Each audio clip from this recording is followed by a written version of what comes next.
SuperTalk Mississippi media production.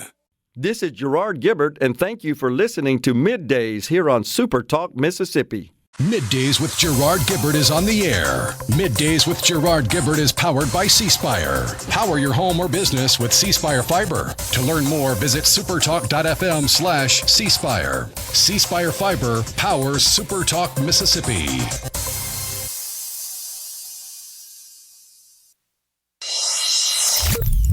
Get ready to go beyond the headlines and join a meaningful conversation with people from around the state. Hello. You're listening to MidDays with Gerard Gibert here on SuperTalk Mississippi.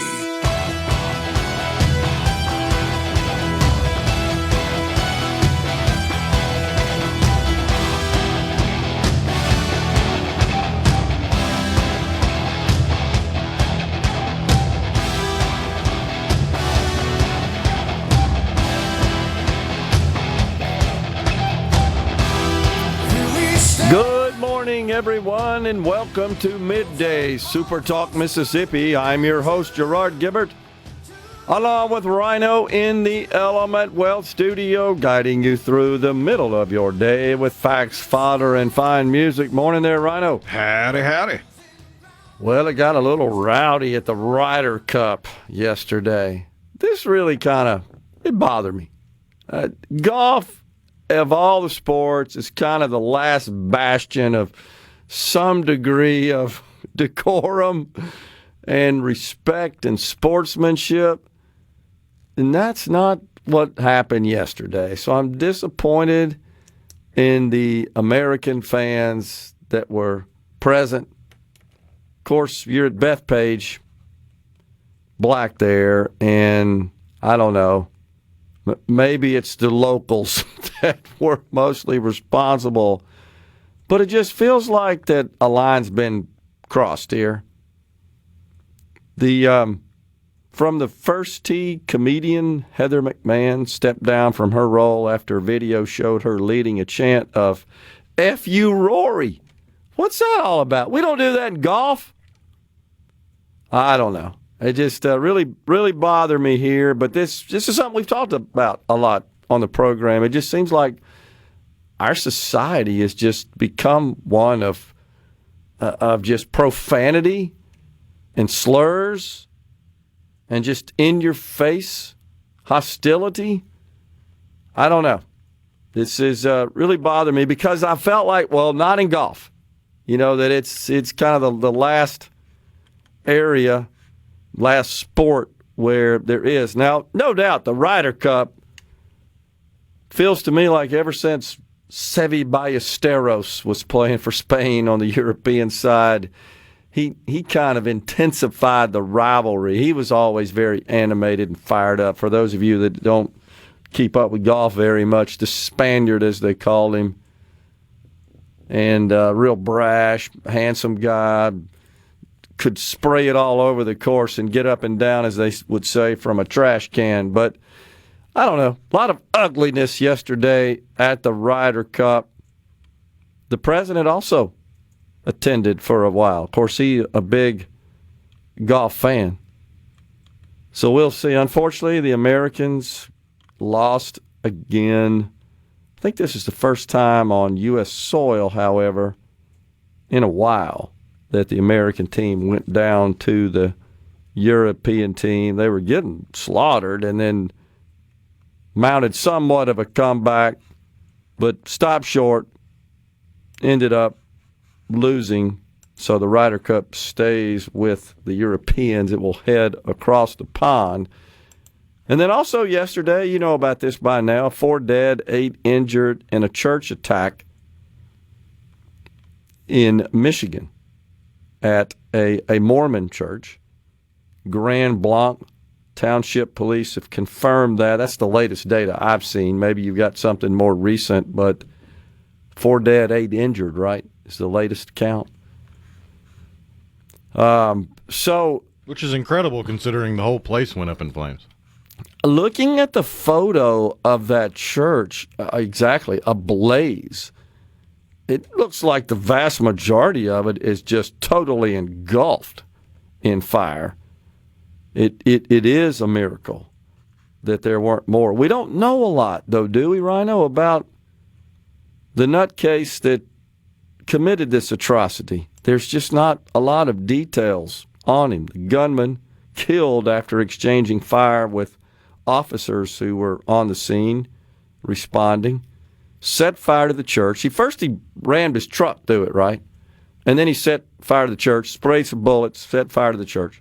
Yeah, there was some reporting that a IED or incendiary device was removed from the truck, so that he might have had those, and that's what sparked the fire. Makes sense. So what's going on here? Why are there so many so intent on wielding such carnage to life and property in this country? What's going on here? It seems like it's every other day there's another report of some such awful event like this. All we know at this point that I've seen, the truck was decked out in American flags. I don't know if that means anything whatsoever. An ex-Marine, 40 years old, right? If I'm not mistaken, it was the second attack by a Marine Iraq vet in the last 48 to 72 hours. Oh, wow. Where else? I forget where the other one was, but I remember seeing it pop up. Something happened in Houston, maybe? That sounds right. And looking at the vehicle, it's silver GMC, looks relatively late model. Thomas Jacob Sanford, an Iraq War veteran from Burton, Michigan, so from the same state there. And looking at the big American flags mounted in the rear of the truck there. Not sure what's going on, really, but I'm surprised we don't have more information. Like, you would think by now there'd be various reports and social media posts showing. Well, I mean, the rumor mill's in full bore, full blast. I mean, I saw reports that somebody tried to match his name to political donations, and then that was debunked because it was the wrong person. And I think someone else found a Facebook page, and it wound up being the wrong person. But, yeah, it's the only thing I've seen that seems to be reported in multiple places was that he apparently had a personal vendetta against the Church of Latter-day Saints. That's weird. But even that's unconfirmed. It's just from a couple different sources.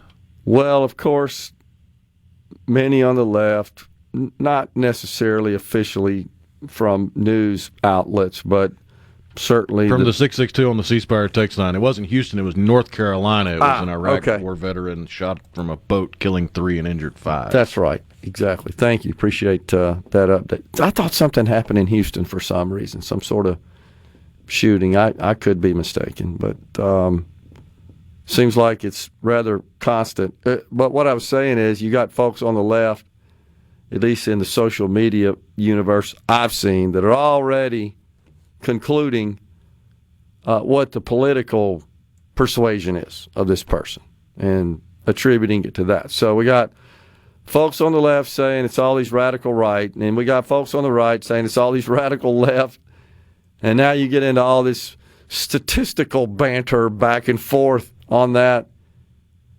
It's kind of sad, but that's where we are in this country, that we're eager to blame the other side when such events like this happen, and that argument would really only make sense if this appeared to be a politically motivated attack. And agree. It doesn't seem like it was motivated by politics. Agree, but what bothers me, as you know, is that, at least in this particular incident, the folks on the left are so desperate for this person to be a MAGA, right? They want so bad for that to be the case, so they can run with it because it feeds their twisted, radical, crazy, delusional political narrative.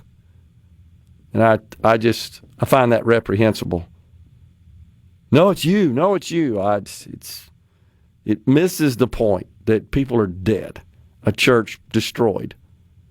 You go to church to get away from all that. That's what's really sad.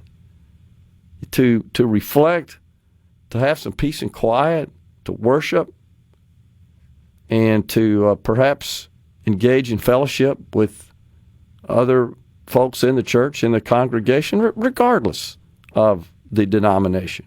And then you have to deal with this. That's just really incredible in this country that that's going on. It's very sad, and I hope something fixes it. We also were facing a good old-fashioned government shutdown. That would be coming tomorrow if there is not some breakthrough among congressional leaders to negotiate a deal to keep the government open. The president announced he is scheduled to meet with congressional leaders to discuss maybe a plan to avoid the government shutdown. At this point, it does appear that both sides are dug in, not inclined to give. Eventually, I think they will. Somebody will blink and they'll come up with something that keeps everything going. I think what the Democrats are miscalculating here is that they're essentially handing more power to the person they deeply loathe, and that would be the president and OMB director, Russ Vought. Coming right back, it's Haley Fisackerly at 11:05. This segment of Middays with Gerard Gibert is brought to you by Covington County Hospital in Collins, where your health matters. Now back to Middays with Gerard here on SuperTalk Mississippi.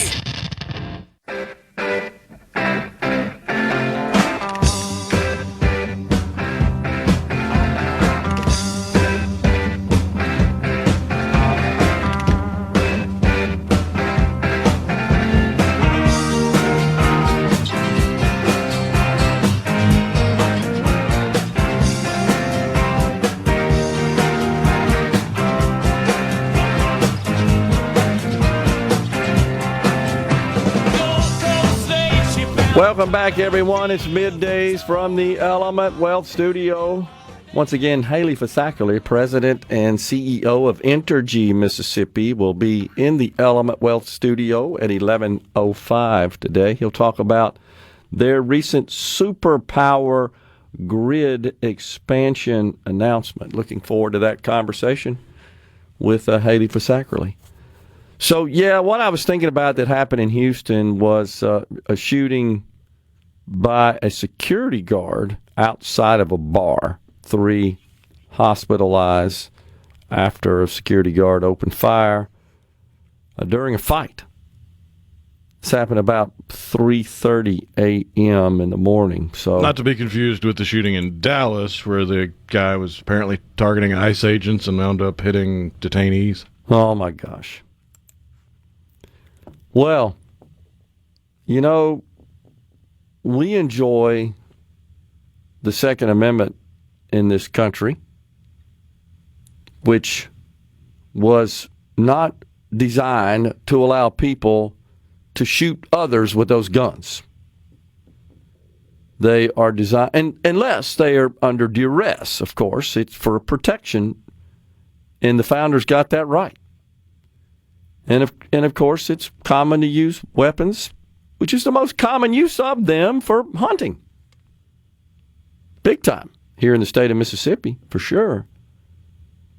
But just, you don't like somebody, you know, because of their religion or some other such nonsensical reason, and so you decide to go just shoot them. In the case of Charlie Kirk, you just didn't like what the guy stood for and what he said. So that makes no sense either, does it? That you would use a weapon, in this case, to take the life of a father, a husband, just because you don't like what they say. That's not what the founders had in mind here whatsoever. It's time to return to those common sense principles where human life is respected as precious, the most precious asset on the planet.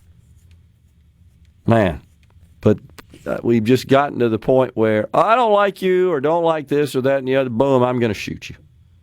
Unbelievable how callous we have become in that respect. But the people on the left would point to it's the gun's fault. The crazy person with unstable ideals didn't have anything to do with it. It was the mean, evil, ugly gun. Except over in England, they got rid of guns in the 90s, and now they're having sword fights in the streets. Unbelievable. Well, it's almost like people have been people as long as people have been people, and some people like to hurt other people. Yeah, and that's the fundamental problem, right? It's the moral decay occurring in our country. And it's nothing new. I mean, we've always dealt with bad actors like this. Seems more frequent to me. And, of course, because of the robustness of our news and social media. That's why it seems more frequent. If you look at crime statistics, it's actually down, right? Down. The worst time for crime in the U.S. was the 70s. Yeah, exactly. I remember it well, too, man. I grew up in that era. And I know that's the case. I mean, New York it's bad now. It was unbelievable back then. Remember, Rudy Giuliani came in after that, cleaned the whole place up. I mean, you couldn't walk on the street, period, without putting your life at risk. Times Square was not the shiny, brightly lit tourist trap it is now. It was a pretty seedy spot in New York City. Yeah, that's absolutely right. But I think there is a lot to be said for the fact that we just don't have access instantly to all that information, and all the video and certainly images and video have changed news because we didn't have all that back then. There's also a difference in how these events have been reported, and you can draw that line back to Columbine. Yeah. Which I know it's a fool's errand to try to think sanely about the mind of the insane, but it seems an easy enough set of dots to connect that crazy people who are crying out or starved for attention will seek that attention in crazy ways. So if all of a sudden someone's name is getting plastered all over headlines across the United States because they did something crazy, then other crazies will likely reenact said craziness. Yeah. I think there's a lot of truth to that. Well, it's sad to see, and hopefully we can see a bit of a revival and a return to just respect for human life. And I hope and pray that God enters the hearts and minds of those who are considering doing evil and harm to others. It's not fun to report on all this sort of stuff, but it is major in its newsworthiness, certainly in our country and in our culture, in our society. I would prefer that we're debating taxes, right, and things like that, rather than dealing with this kind of stuff. Man, really sad. Speaking of those taxes, the government, as I was saying earlier, scheduled to shut down tomorrow. And the core area of disagreement is that the Democrats, led by Chuck Schumer, isn't he something, over there in the Senate, they want to extend these enhanced subsidies, premium tax credits, in the Affordable Care Act marketplaces, also known as exchanges, also known as Obamacare.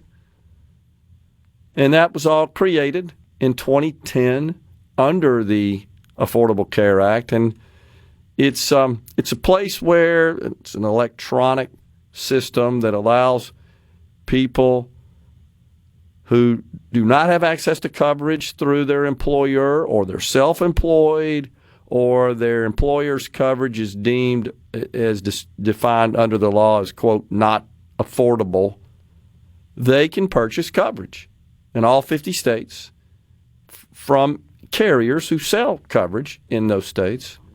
I haven't checked it lately in Mississippi, but I think 4 or 5 actually now sell coverage on the exchanges in Mississippi. But there's a schedule of subsidies that are available based on your income.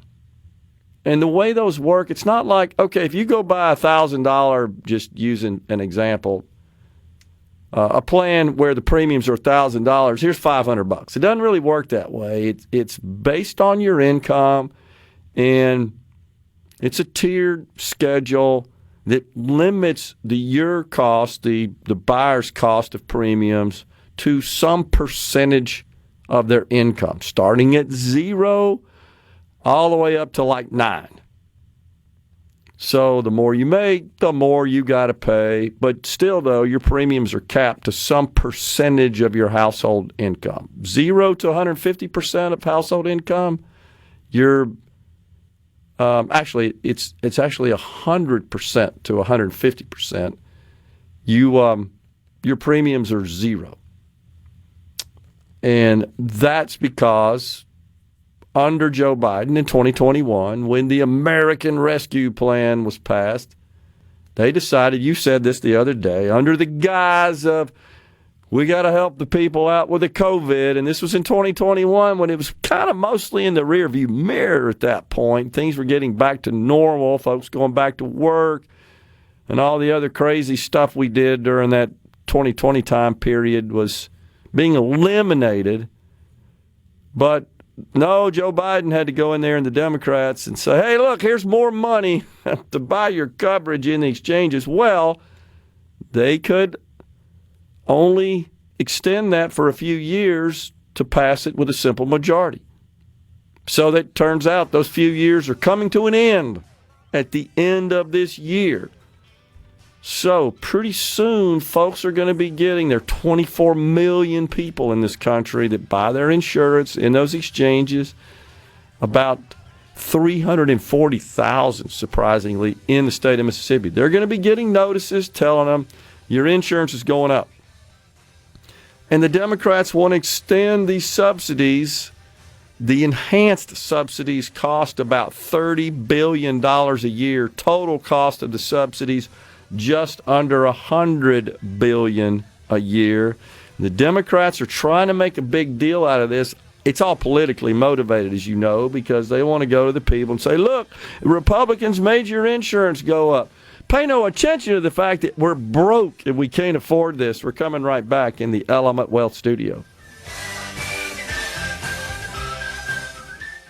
From the Seabrook Production. You're listening to Middays with Gerard Gibert, here on SuperTalk, Mississippi.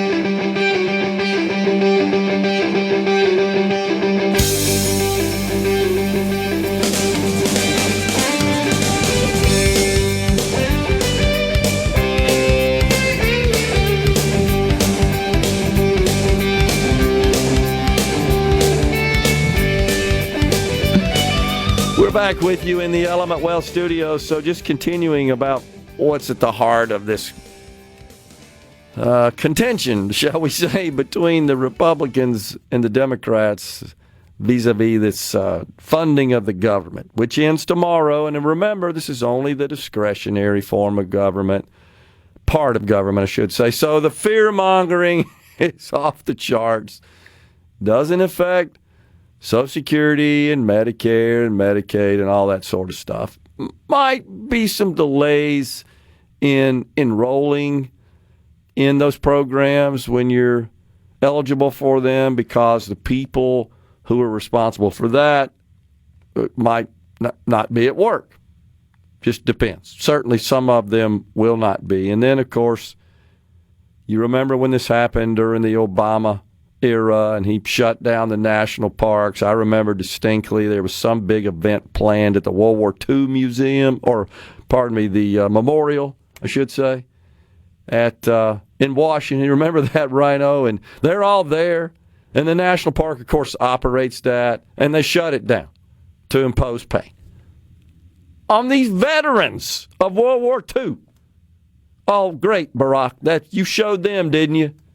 You wouldn't be there were it not for them, you idiot. Of all the things to do, that just blew me away. Now, he, of course, was seeking to shut down all the national parks and make it just inconvenient. Yeah, he took all the trash cans off the trace. That's exactly right. I remember that, too. And it was a lot longer than the scheduled shutdown for them to get those back. It was, wasn't it? I remember that. But how more disrespectful can you be than to shut down this World War II memorial with World War II veterans traveling to D.C. for this event? It's because Democrat politicians don't really care about the policy. They don't even really care about the law. They just care about the optics. That's exactly right, and that's exactly what I think's going on with respect to... That's why I don't take lectures from them on being a good American, because not a single one of them's a good American. They're just worthless wastes of oxygen. Certainly, in this case, I think that would fit that description. But what's going to happen here is the Democrats' worst nightmare will be realized in that you just handed control of what money there is to the president and his O&B director, Russell Vought, who's already got an elaborate plan sketched out at the instruction of the president. There are going to be some furloughs if this thing does, in fact, shut down.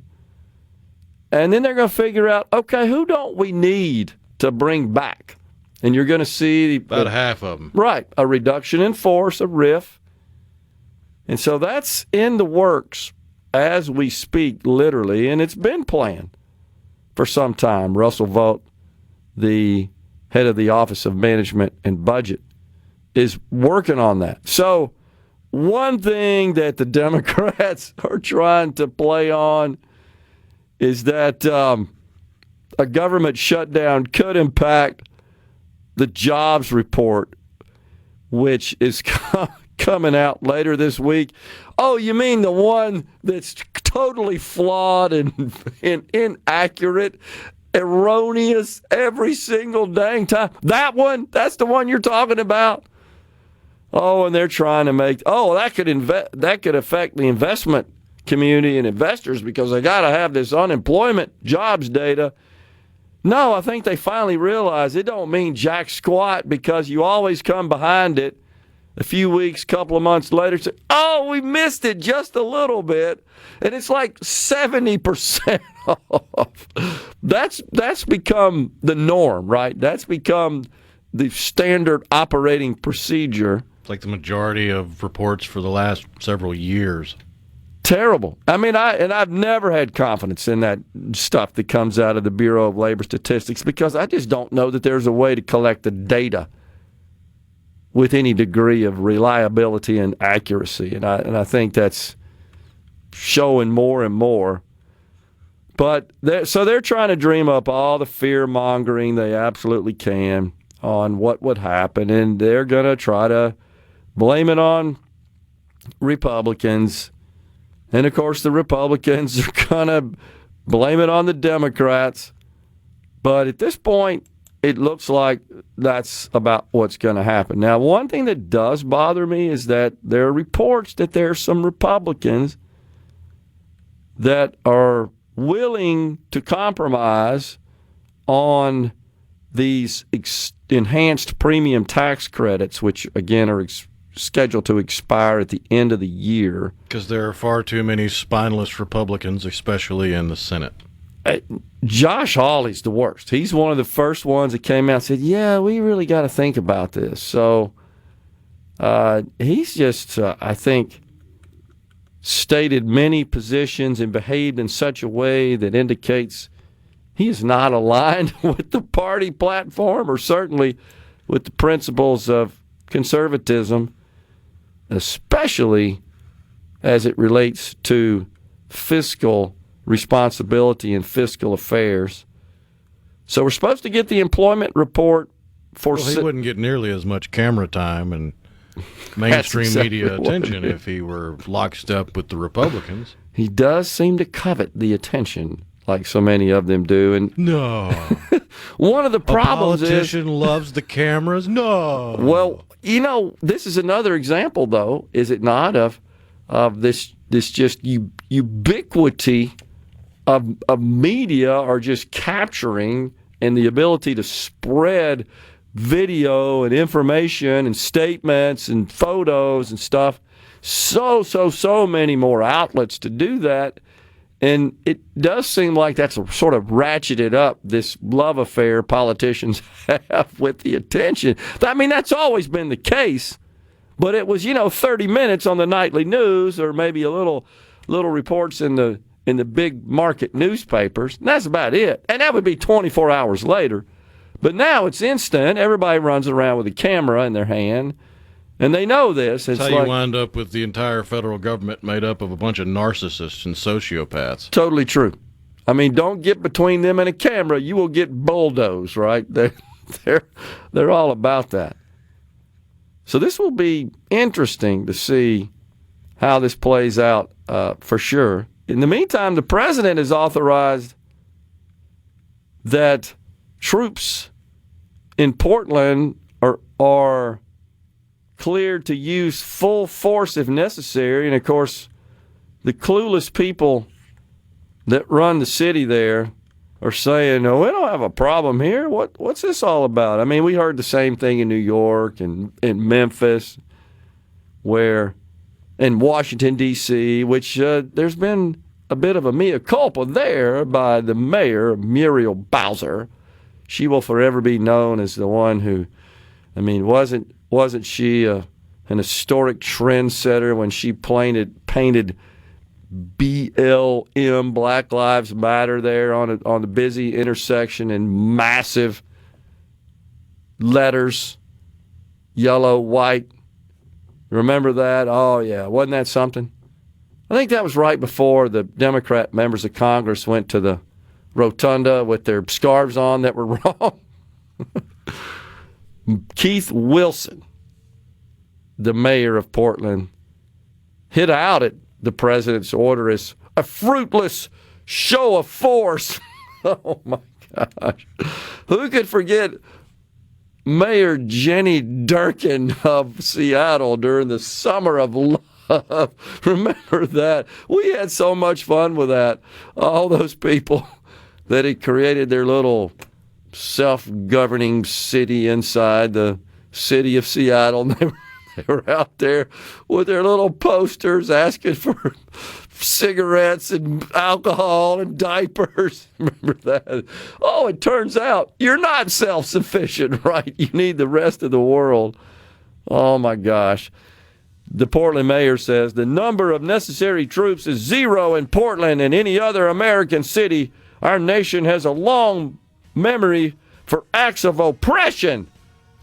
Yeah, you mean the oppression being committed by the criminals on law-abiding citizens? Yeah. Was Black Bloc Antifa patrolling the streets? That's right. And the president will not find lawlessness or violence here. Seriously? Is that why the ICE headquarters is all boarded up? Gosh, dog. Oh, man. So, it's real easy. You don't want the U.S. Armed Forces in there. Get your act together. Get rid of the crime. That's all people want. We're stepping aside, coming right back in the Element Wealth studio. Haley Fisackerly with Entergy at 11:05.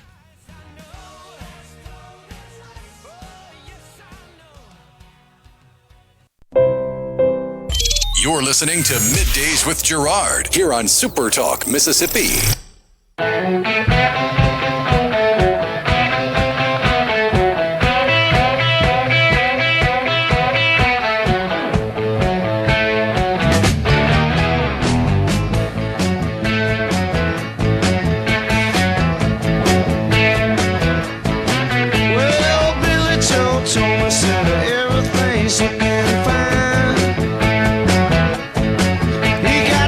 All secure, got the high spot.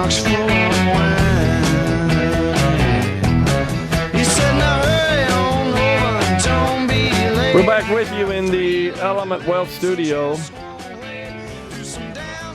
If you are thinking about catching up under the law, contributions to your 401k plan, the Secure Act of 2022 had some new provisions in it, and it turns out that some of that comes to an end, and the IRS is busy issuing the final regulations. But the bottom line of what it means is that you're going to have some limitations on the catch-up provisions, and that would force your contributions to be done not into your 401k, but into a Roth plan where your contributions are not pre-tax.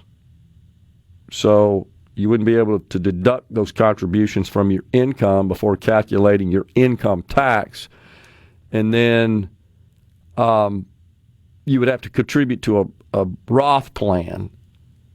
But then when you withdraw from the plan, eventually, your withdrawals are tax exempt. That's the difference between a Roth and a standard 401k. So bottom line is just be aware of that the Secure Act 2.0 for certain plan participants, and in particular those between the ages of 60 and 63 or new employees in what are called SIMPLE simple plans.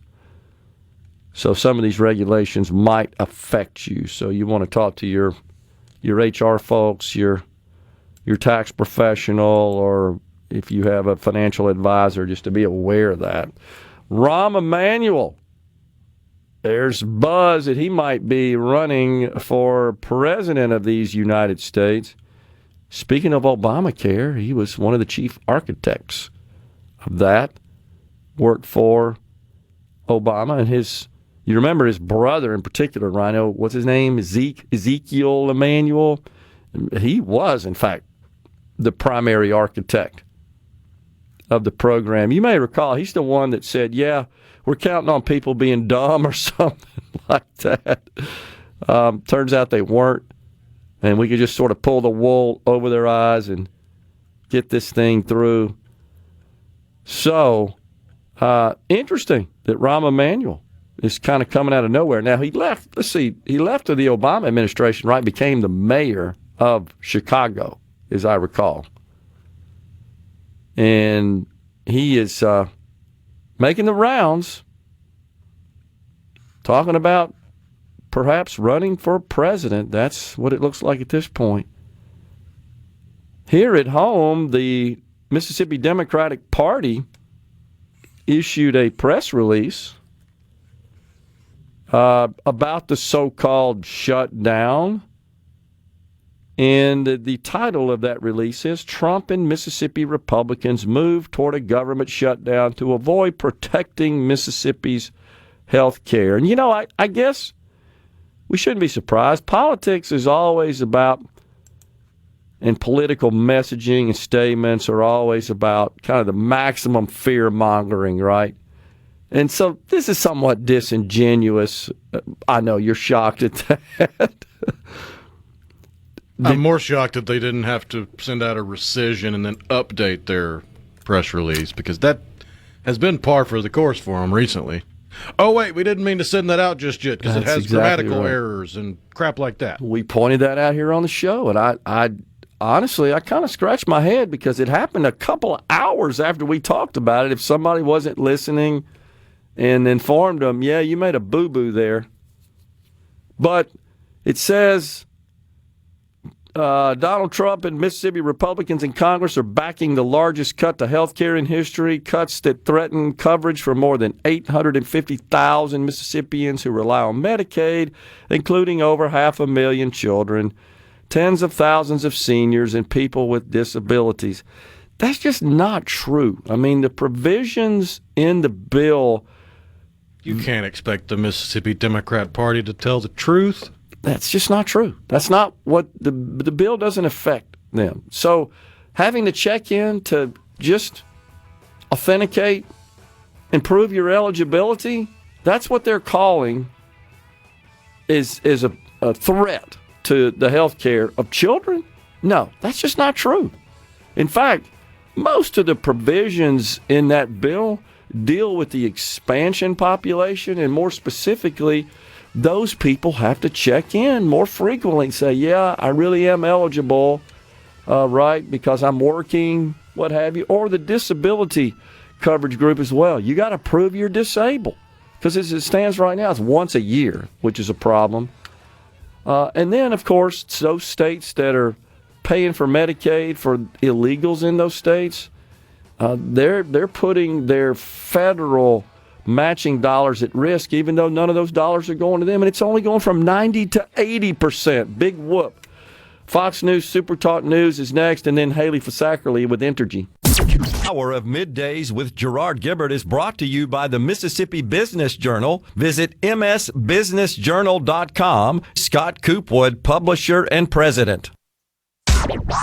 And now, the talk that keeps Mississippi talking. That's what I like to listen to. You're listening to Middays with Gerard Gibert. Here on SuperTalk Mississippi.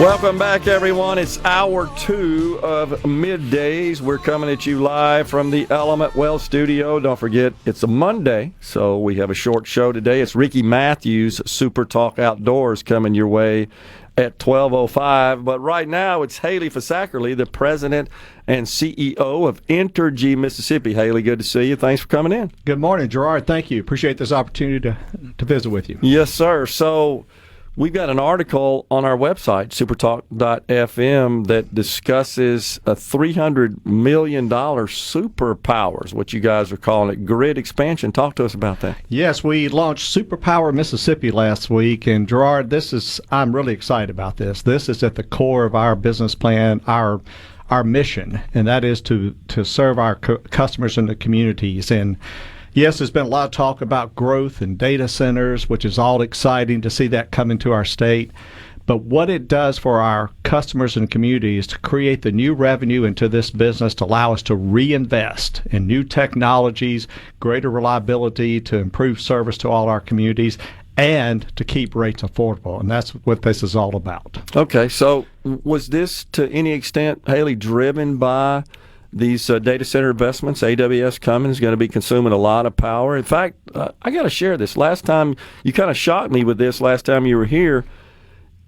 Entergy Mississippi's revenue is about $2 billion a year. Is that correct? Right, about 1.5. Right. Okay. Yeah. Okay. Right. But I think what you shared with me is that you expect revenue from the AWS project to be close to $1 billion.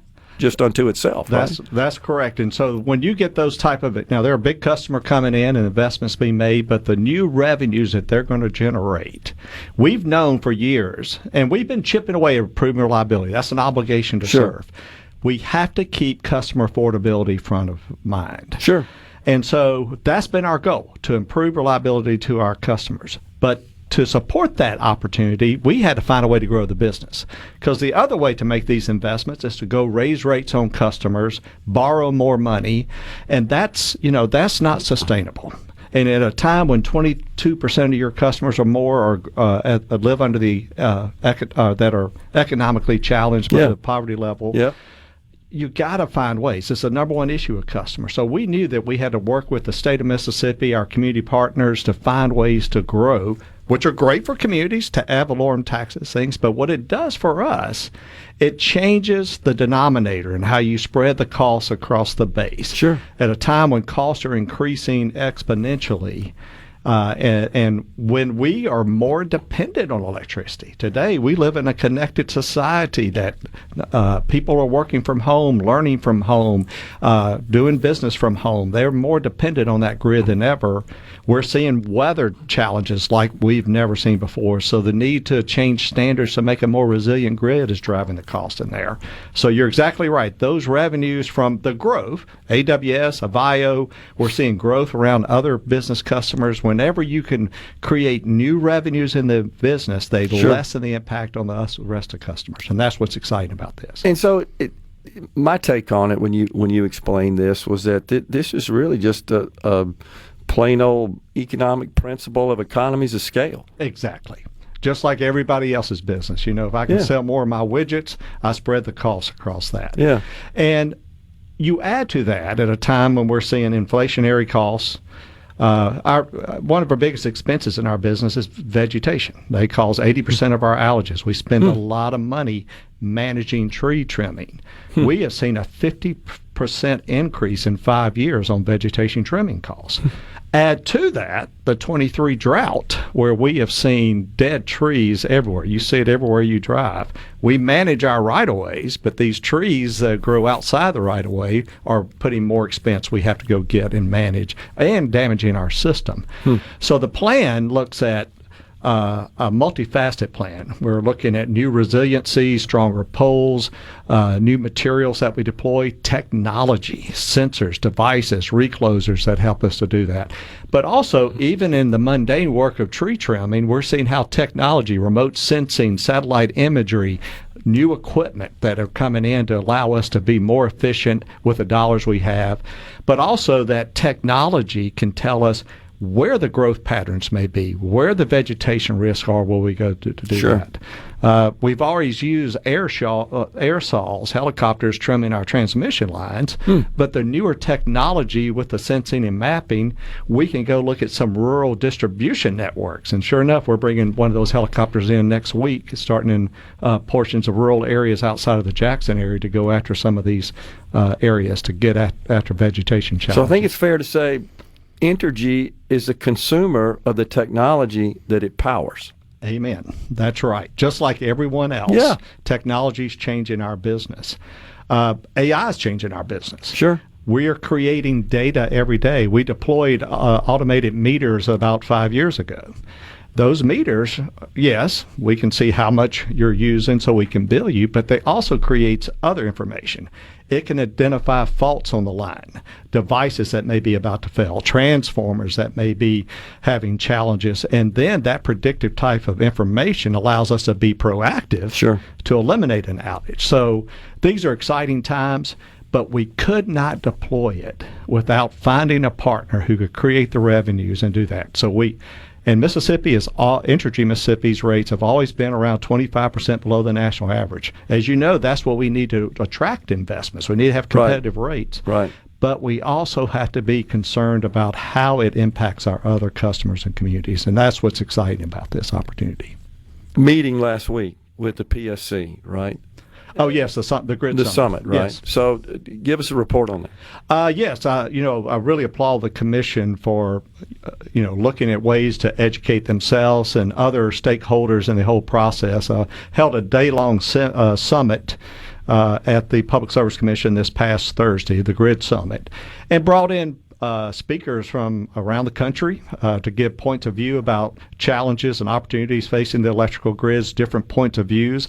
Had listened to local people that had their points of views and concerns, were allowed the chance to raise those. The electric utilities came in to tell their stories. We had a member of our team there, Jeremy Vanderloo, to tell the story about just this, what the growth opportunities doing, the opportunities to modernize the grid to better serve our customers and communities. But a very insightful summit. It's very unique. I see this commission doing this. We've seen them do this with water issues, telecom. So I applaud them for being open and willing to do that and to share it with the public too. Yeah.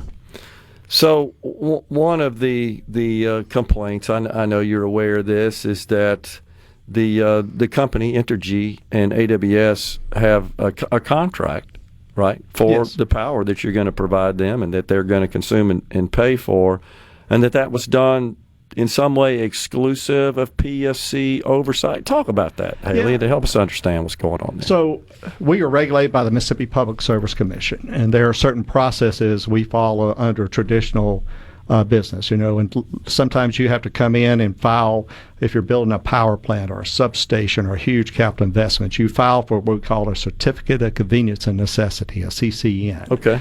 And that's a very lengthy process that you go through, and it depends, how big the project's, how long it can go. And there are other permitting processes. You have to get certain approvals before you can start triggering certain designs and permitting and equipment purchases. That could really add up into years. AWS came to the state of Mississippi and said, we have this opportunity, but we're going to go to the state that can help us deploy this first phase in 3 years. Right. If you can't do it, it's not coming here. They made that clear. They made that clear. I remember.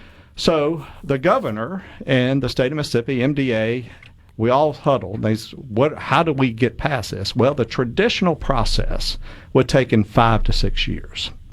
And the idea was, well, you can accelerate the front end, but add more scrutiny on the back end, which creates some risk on Entergy in our business and stuff. And what we mean by that, they accelerated the CCN process.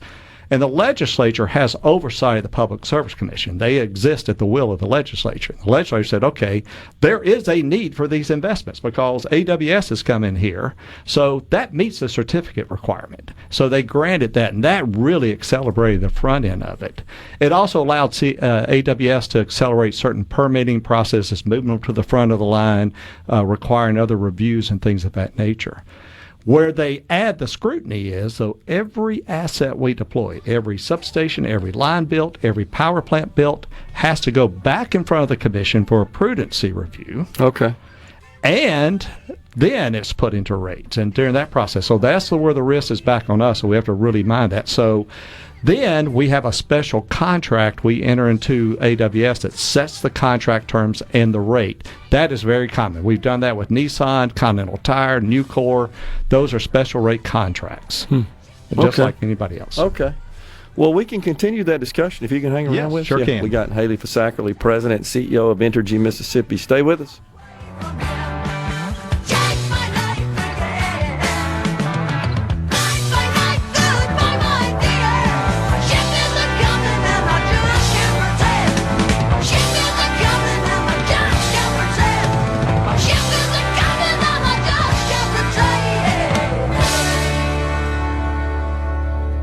Patriotism is Middays with Gerard Gibert. Let's do this. On SuperTalk Mississippi. Let's go. You shake my nerves and you rattle my brain. Too much love drives a man insane. You broke my will, what a thrill. Goodness, your wreckage just quitting balls of fire. I let that love all I thought it was funny. You came along and you moved and honey. I changed my mind, love is fine. Goodness gracious, quitting balls of fire. You kiss me, baby. Ooh, it feels good. Hold me, baby. You just let me love you. We're back with you in the Element Wealth studio with Haley Fisackerly, President and CEO of Entergy Mississippi. So I think where this thing got off the rails, Haley, is that there are reports from across the country, Northern Virginia, which is kind of data center row, as you know, up there. And it's been that way. It's been building out for 15, 20 years, right. Honestly. Data center investments and construction in that area. To some extent, Georgia, and then Texas between San Antonio and Austin, also a bunch of data centers. But and there have been reports of, hey, once these things came into town, we saw the electric rates spike. But in all the research I've done, it looks like that there was not proper planning in place to really ready the grid for this additional consumption and additional demand. That's correct. That's correct. This is a fast-growing business. And yes, data centers have been around a little while here, but the machine learning AI component is one that's really exploded here in the past. And that's exactly right. You saw certain areas of the country where these centers were going, and mainly that was driven because they were latency concerns, right? These are all connected through data centers, and they've resolved that issue, as you know. Yep. And there was plenty of capacity. And you take the AWS situation in Northern Virginia, they were the only player in that area. And what you'll see is where AWS tends to go, all the other ones follow. It's a magnet. Right.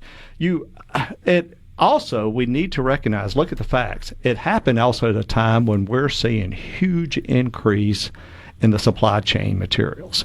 We're seeing 40% 20% plus cost increase in transformers, 20, 30, 50% increase in switch gears, materials, devices, poles at a time. Add tariffs to that. That's adding more cost to it. So we're seeing it. Yes, electricity demand is growing up too, and you're starting to see those that from the growth. But what happened there is just that it were caught off guard. It grew, but we learned a lot from that. Every state has different rules and procedures or policies they follow. As far as rate-regulated utilities in Mississippi has been the long practice of the Public Service Commission, and they're very supportive of economic development. But they have always been clear that any incremental costs, any cost to serve those, have to be paid by that customer. And that's actually in the legislation, too, isn't it? It's written verbatim in the legislation that they cover their proportion, their cost to be served. But they also stuck another sentence in there. It has to provide benefits to other customers. Okay. And so that's where SuperPower Mississippi was born out of there, because of the revenues that is coming to the business. We're able to roll out this plan that's going to lead to a 50% increase in spending to improve reliability above our current plan. Right. Plus, reduce outages in 5 years by 50% at zero cost to customers for that incremental spend because of the new revenues. I would otherwise had to go get that revenue by raising rates to other customers. Yes, and I've heard you explain this multiple times, and want you have you back on again to continue to make that very important point. So let's just get blunt about it, Haley. If you guys figure out after this AWS project's online, and we got, of course, a couple of other data center investments in your footprint as well, and you show up and say, hey, look, doesn't look like we did the math right here and the economics right, we got to go petition for a rate increase. And you go to the PSC and you say, hey, we blew it in our calculations here, and we got to pass this on to the ratepayers. I don't see you doing that first. And secondly, the PSC's not going to be friendly to you there. No, they're not. Plus, there's a very, very transparent process in how we work with them. Let me add to this, too, though. Yes, the legislation stated that, but the other protections come in through the contract in itself. Now, I can't share customer information, things of that nature. But what contracts do, they have terms and conditions that are laid out in typical contracts. The term, the length of the process, the money up front provided by that customer, the minimum bill that they have to pay to cover their cost. Things like that are put in place. Credit metrics are required to put up in there. All makes sense. All those things are in there. That is, yes, protect the company, but also to protect other customers. And they're ironclad. These are very big companies, and we enforce those stuff. And so that's why that's done that way, and that's why those terms have to be kept confidential, too. It makes total sense. So what do you say to those, Haley, who would complain that, hey, this is a private contract and it's got some ticking time bombs in there that are going to explode, and Entergy's going to come back to the ratepayers and say, yeah, we can't tell you what's in this contract, but we didn't do it right. You guys got to come up with some money to cover our costs here. Well, the very risk that would commissioners have for customer, and our commissioners know what's in these contracts. We reviewed them with them, so they know that. Okay, so they are privy to that. Yes, they are. Okay, they're under the NDAs too. Okay, and their staff. I'll go through that. They have professional staff there that finance, accountants, lawyers that are that, and they know what those protections need to be. So those things are in there. The special contracts. We've done it with Nissan. We've done it with Nucor Steel. We've done it with Continental Tire. These are provisions that are there. These companies need these contracts. They are larger projects, larger investments needed to serve them outside of traditional tariffed rates that are filed at commissions that do that. And it gets into commercial information that is very important to their competitiveness. Totally get it. Especially data centers. Usage patterns send signals to certain things that could be, very sensitive to their needs and things of that nature that have to be protected. Well, and is it fair to say that if you guys were not able to enter in and negotiate such private contracts, that our chances of landing projects like this would be greatly diminished, if not impossible. Well, all economic development projects, are very confidential. Sure. We're constantly in talks with companies all the time, and you can't get them in the door because it's a competitive process where they're going to select, and you have to work through those things. So that's absolutely. But businesses have very private information that they need to keep. Well, first of all, AWS is serving other customers. Right. They've got to protect those customers. Exactly. By law, I cannot share customer information. So those protections are automatically in there. And so those things that we have to ensure are in place. I think what people want to hear is that what has been the experience in some other markets, Virginia, Georgia, I think specifically where we've seen some of this, maybe Indiana a little bit, is not going to happen here. I think that's what people want to hear. Well, we watch, we learn, we take those lessons learned to do that. You're talking about markets too that have seen huge growth in areas, and so because of that, we had the potential to grow. We had the capacity. We had the land, and exactly. That's why they came. That's why they came. Yeah, they could grow that. But because of AWS, though, because of that, our rates are going to be much less than they otherwise would have been. The trajectory to invest in this business was going to be significant. We have seen that rate trajectory drop significantly, and we're going to be able to invest more because of them and do more for our customers and communities. Gerard, you don't do these deals if they don't create value for your customers, your employees, your communities, and of course, I have to for my owners. 100%. Once you can't check all four boxes, you don't do the deal. Yeah, 100%. Yep. Totally get it. So, I think the point that you've made, and you've done it eloquently, I've seen you do it many times in attending speeches you've delivered, is that essentially this project is covering much of the cost associated with modernization you're going to have to do regardless. I mean, that's constant. You're constantly upgrading, modernizing, trimming vegetation, adding new generation and transmission capacity, right? Right. Constantly. Weather trends have changed. We have new standards that we need to deploy. We're more dependent on the electricity than ever because of that technology. Yeah. And so our obligation says we have to make, and we have been investing. There was $600 million in our 5-year plan already. Okay. We're going to increase that by 50% because of the new growth revenues coming in the business to have nearly a $1 billion plan to do. So we won't be any longer chipping away. We're going to be aggressively going after that and to make Entergy a utility that all of our customers and communities are proud to be served of, and giving them the best, most reliable, affordable electricity possible. And that's a great point before you go, is through this investment that's largely enabled by this massive economic development project, you will improve the reliability of the service and capacity as well, right? That's right. And without AWS, we would have seen significant rate increases on our customers at a time when they can't afford that. Okay. Say it loud for the folks in the back, as they say. Right. That's right. Appreciate you coming in, Helen. Thanks you. Appreciate this. You bet. Take care. We're coming right back in the Element Wealth studio. It's all right.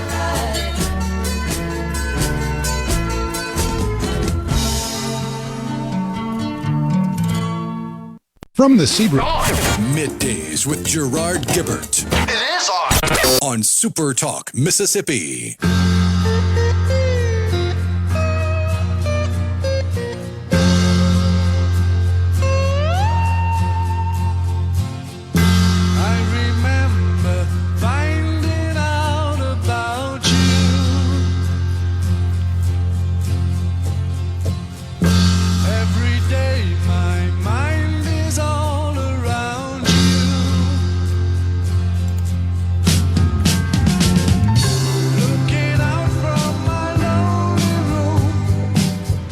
Ah, yes, the lads from Wales. Badfinger. Tragic story behind that group, man.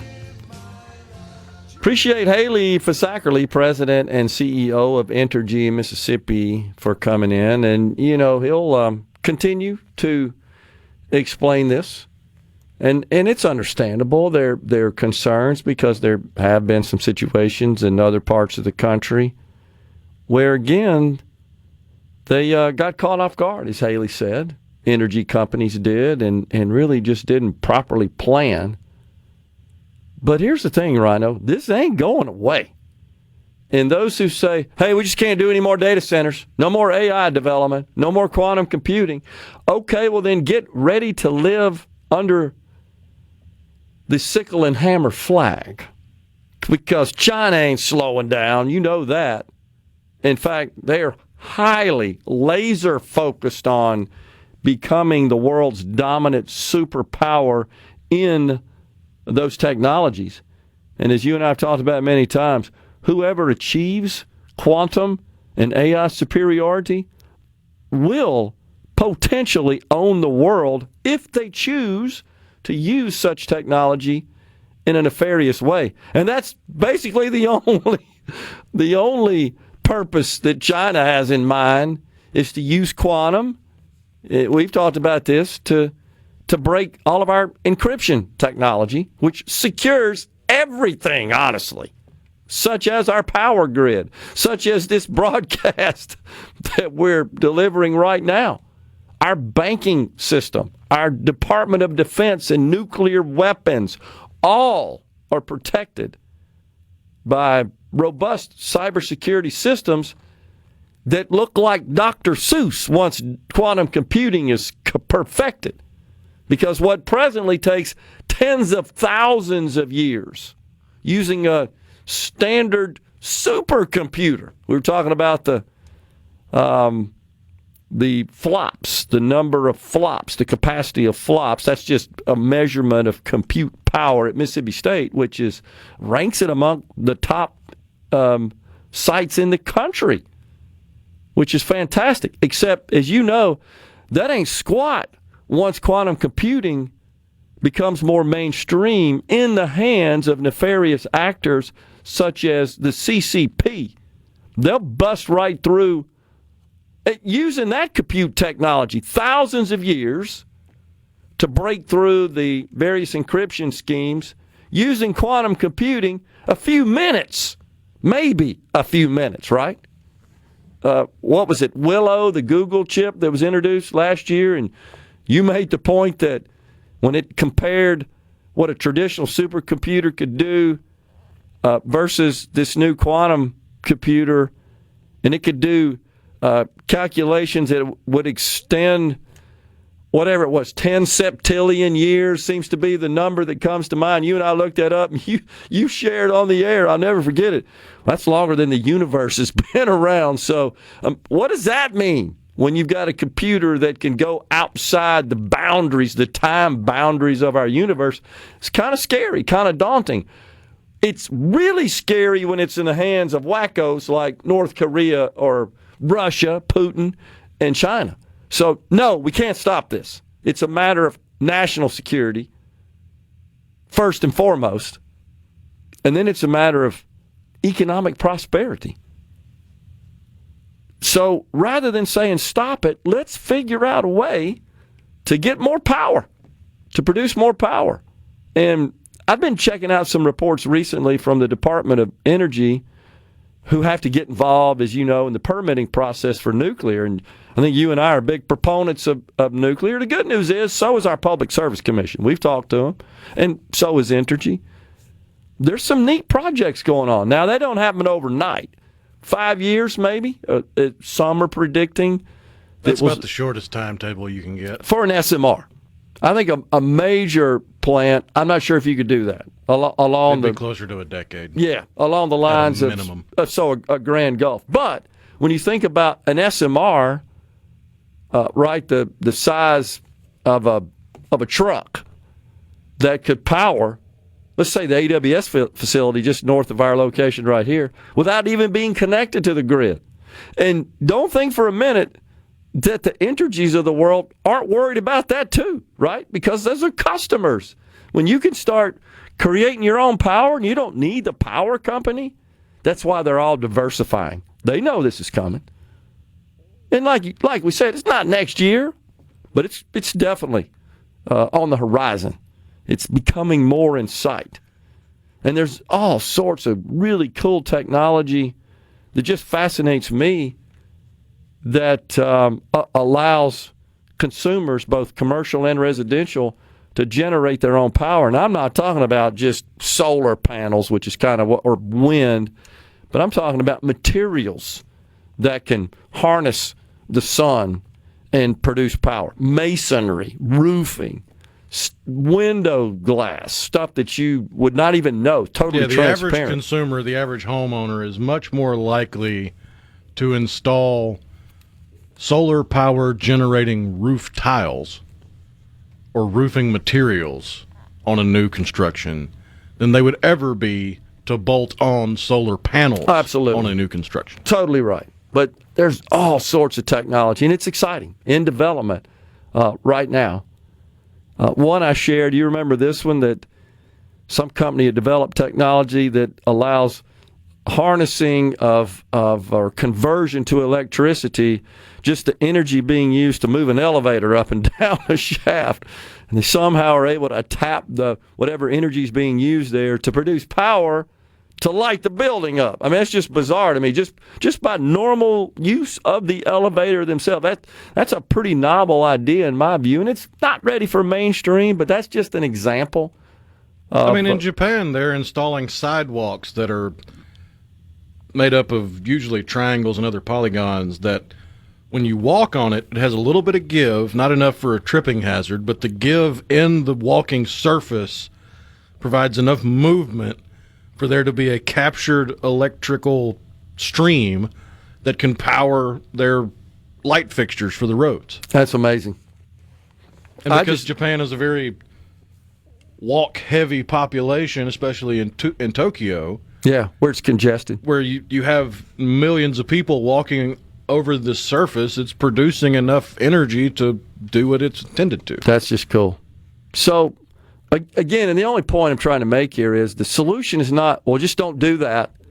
That's what the liberals always say, right? Well, you can't have that.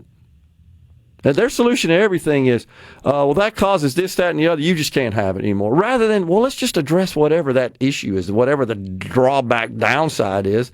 Let's use our just human innovation and our power of creativity that the good Lord blessed us with. And as you and I have talked about, that's the thing that AI can't do. It can't replace human creativity. It's powered by stuff that humans have already created, past tense. And when it attempts, by the way, to use that in many scenarios to predict, it misses the mark, as you know. When it requires just good old-fashioned human brain power. No substitute for that. Will we get there at some point? I don't know, but we're not anywhere close to that right now. I'm talking about just creating new. So everything you see that it produces was already created by humans. Does it have the ability to sort of conjoin and combine all that to produce something new? Yeah, but it's still using stuff already created. It's not inventing anything new there. So I couldn't be more excited about it, and I appreciate Haley coming in and talking about this. I share folks' concern. I certainly don't want to see our power go up, our electric rates go up because of this big investment. But I don't know. I'm doing the math here. If, as Haley indicated, the revenue of the company is between $1.5 and $2 billion, you got one customer who's going to increase that by nearly 50%, yet you're adding about a third of power generation capacity. That math sounds favorable to me, to ratepayers. Wait, you're going to increase revenue by half, but you're only increasing power by a third. Doesn't sound to me like that there's any sort of special killer super duper discount deal that would necessitate, well, we got to cover these additional costs, half versus a third.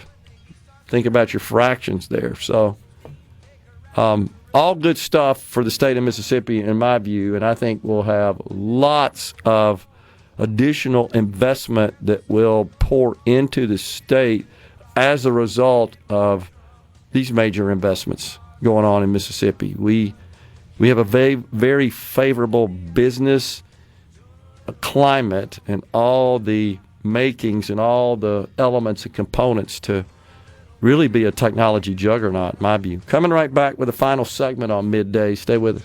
Little thing called the hillbilly rock. Poly Up of Mississippi. Are we going to do this? Middays with Gerard Gibert Keep rolling. 3, 2, 1. on SuperTalk Mississippi.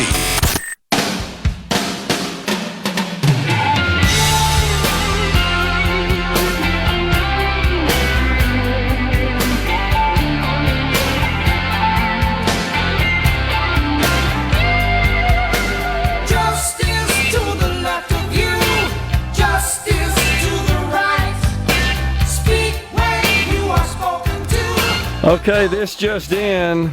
58 million pounds of corn dogs, sausage on a stick, recalled over wood pieces in the batter. Literally just hit the wire.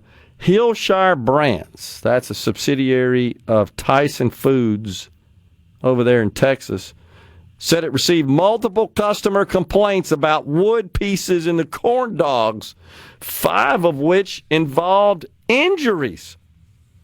So it investigated and found that wooden sticks had entered the production process ahead of the battering stage for the company's State Fair corn dogs on a stick and Jimmy Dean pancakes and sausage on a stick. Oh, that's great timing with the State Fair kicking off here in Mississippi. I don't know if they use I don't think they use the State Fair brand at the State Fair. Okay. I don't know that the State Fair brand are big enough for Mississippi State Fair corn dogs. That's true. I think you're right. It's the Pronto Pump brand, right? So, wow, 58 million. Share with the folks what you were just telling me about the nation of Zambia, right? Oh, yeah, it was just a random stat that I stumbled across over the weekend that somebody did a survey of the 360,000 Zambian students aged 15. They found that 5 total, not 5% of 360,000, but 5 out of 360,000 can read at, quote, globally proficient levels at the age of 15. Unbelievable. 5. Gee whiz. So on the C Spire text line, John says, what about the $40 million lawsuit Erica Kirk has filed against ABC and The View? That has been reported as fabricated information. There's nothing that validates that that's true. Let's see here. Mo says, I'm actually not against extending the ACA subsidies for American citizens, not those here illegally. So be clear here, Mose. This argument in the Congress regarding the shutdowns, not about the subsidies, it's about the enhanced subsidies. It just made it more generous is really what happened, to the tune of about $30 billion under the a year auspices of COVID. An increased cost due to COVID. And so something else that's worth pointing out is that, and this is, Rhino, you know this, where you get into this nuanced distinction between legal immigrants that aren't citizens and illegal. Legal meaning they've been granted asylum under our law. They are actually eligible for the premium tax credits in the Affordable Care Act exchanges. However, the one big beautiful bill just enacted into law, it changed and it limits the legal asylees for purposes of eligibility to obtain coverage. Specifically, it restricts it to green card holders, Cubans, Haitians, and certain Pacific Islanders. It eliminates eligibility for many others, such as refugees and asylees from other countries. And I'm not sure where they came up with the Haitians and Cubans. I don't know what the rationale was behind that. But so though they're a very small... I remember seeing somebody discussing how asylum seekers from Haiti and Cuba, and I believe it was also included in the Pacific Islands, that the ones from the Pacific Islands were previously U.S. territories or U.S. protections. So there's the connection there. And the Haiti and Cuba were because you're not talking about an asylee from Nicaragua that passed through several countries they could have gained asylum in before getting to the U.S. Okay. Haiti and Cuba, their first country they enter for asylum is usually the U.S. Okay. So it's technically the subsidies aren't available to illegals because those who are here legally qualify. And by legally means they've been granted whatever our law provides as far as legal immigration status is concerned. They're not citizens. But this nuance falls on deaf ears to the left because the left seemingly can't differentiate between illegal and legal immigrants. That is absolutely true. They just lump all immigrants into this intersectionality pool. And that is not true under our law. The left is wrong about that. That's not how it works. So I just want to point that out, Mose, and to others that's what's changed. And, of course, the left's fear-mongering about this. I mean, this really, at the end of the day, affects very few people. The bigger issue is that the enhanced subsidies, the more generous premium tax credits, they just cost a bunch of money. And that's all set to expire. And now they're wanting to make a big... And you know what? They did all that from a political perspective is how they tied... They know all about getting elected in the next cycle. That's what people can't stand about politics. We are out of time here today. We're going to be in Tupelo tomorrow for the Megapop Digital event for 2 days, and then at Sanderson Farms for the big golf tournament on Thursday. Stay safe and God bless everyone.